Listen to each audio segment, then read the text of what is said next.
can you first just tell me how you guys are doing? That's a tough That question. is a tough question. It's not something you ever expect to hear, ever. Like the call we took from our kids who were there, and you just expect to outlive your kids. Honestly, I don't know.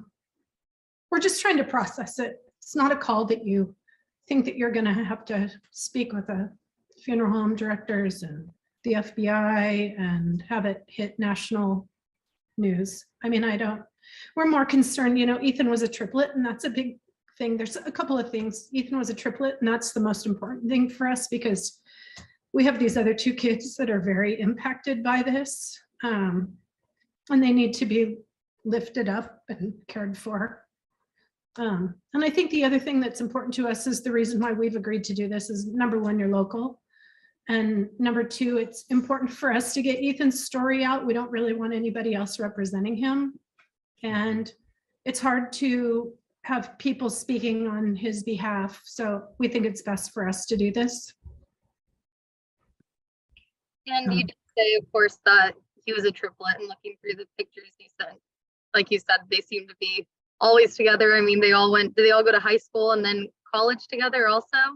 Yep. Elementary, Yep. high school, everything, college, they all went to the same university.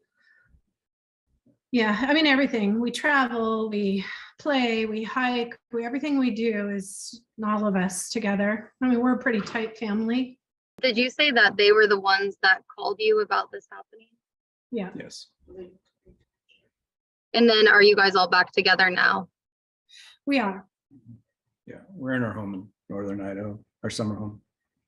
We're going to be here for a couple days just to regroup a little. Yeah. And can you just tell me a little bit about Ethan? I think I was told he was very athletic. I think he played, was it basketball and tennis or basketball? Just tell me a little about his interests. What did Ethan like to do? Anything. You You name it, he played it, literally. Yeah. I think we just watched a thing from the university, spike ball champion, volleyball champion. I mean, right? I mean, he just literally would play and do anything. He played club soccer for years. We traveled, all of our kids are athletic, and we traveled every weekend, and he was involved in anything. He just literally, he was, I don't know. He just loved to play everything. He did. All he loved sports. sports. I mean, our love language with him was sports. Like I literally watched, I follow like NFL football so that I can literally have a conversation with Ethan, because I could, send him a text message, and, that was I don't know, just everything. I don't know, that and country music. I mean, yeah. He's funny. He literally, we were trying to have a conversation really quickly about our favorite memory. We can't come up with one. I mean, he literally lit up every room, everybody. He was friend to all.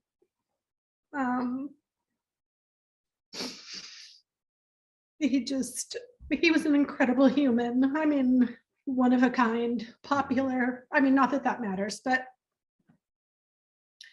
I don't know. I think we believe that if you literally ask anybody in his life, anybody, they would tell you the same exact thing. I mean, I just got an email from his counselor at college, and he just said, I loved that kid the minute I met him. He literally walked in my office last week, and it was just simply to say hi. He had a huge smile, the whole, the feeling inside of the office changed just because he walked in. Mm-hmm. He always had something funny to say. That's been something we've talked a lot about. I mean, he was definitely the comedian of the three kids. Mm-hmm. He kept us all, I mean, we have the funniest videos of him. He's the kind of kid that everybody wanted to be around. He was just a good kid. He's a good kid. That kind to all. Didn't deserve what happened. no. Oof. And didn't, wasn't he going to school to study? It was something to do with sports, wasn't it? Sports management, I think. I don't know the technical title of it. But yeah, I mean, that was, we told him he should go be a teacher and a coach. I mean, he was incredible the way he worked with kids, and he refereed youth basketball on the weekends in Mount Vernon. I don't know, he touched a lot of people. I mean, it's the amount of support that we've seen so far has been incredible. Right? Yeah.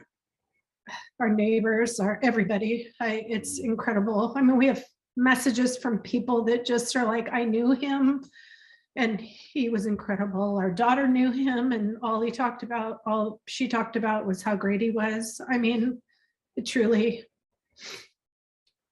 a huge loss.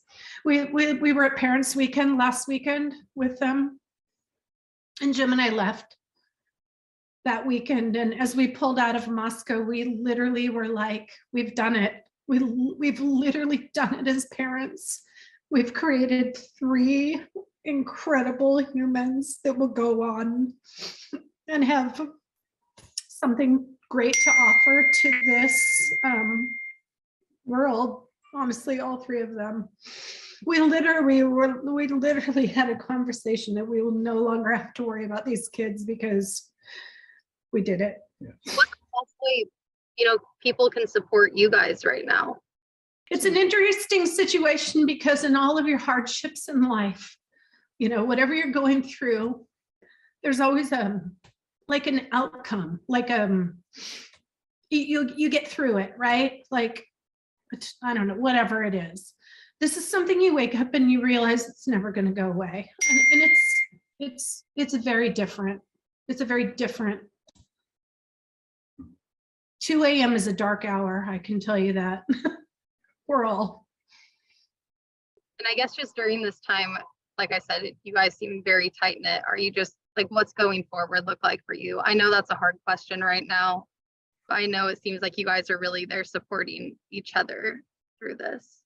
I think one of the first things that, like, when we got Maisie and Hunter, one of the first things, that came to me is that our life has literally taken a left turn, and I don't know how that's gonna affect us, but we will not let this sink us or sink our kids, because if anything, they have to go on and shine Ethan's bright light on their own.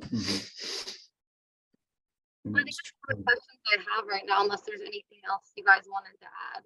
Kids, do you want us? Our kids are here watching. Do you guys have anything you want to add? Hunter, Maisie? He was their number one, and that's going to be a hard loss for both of our kids. Both Maisie and Hunter. I mean, he was kind of each of their number one. So it's going to be hard just for the 3 of them without him now that they're 2. We've gone from 3 to 2, and it's going to be hard for the 2 kids to figure out how to live life when you've spent 20 years as 3, and now they have to figure out how to be 2 and carry, I don't know. It's terrible. It's important for us. I mean, the reason we've agreed to do this is there's some misinformation out there, and that's been hard for us. And that's why we, as a family, talked about it and agreed to do this, because the things that are being said are 100% not true. There's not drugs involved. There's not some weird love triangle. Ethan stayed the night at his girlfriend's house, who was one of 5 girls who lived in the home. And it's just important that people let the criminal part of it try to work itself out, and that these kids, all of the kids were just really good, great kids. So, I mean, the light of the school, I mean, everybody knew them. One of them, I believe, was his girlfriend was also killed. Is that correct? Yes, Xana. Mhm. Yeah, Mhm. they were in the same room. And I think that's all the questions I have, but I really do appreciate you guys sharing more about Ethan so we can understand more about him and share more about him with, Western Washington and the community here. Thank you. Thank you. Thank you so much.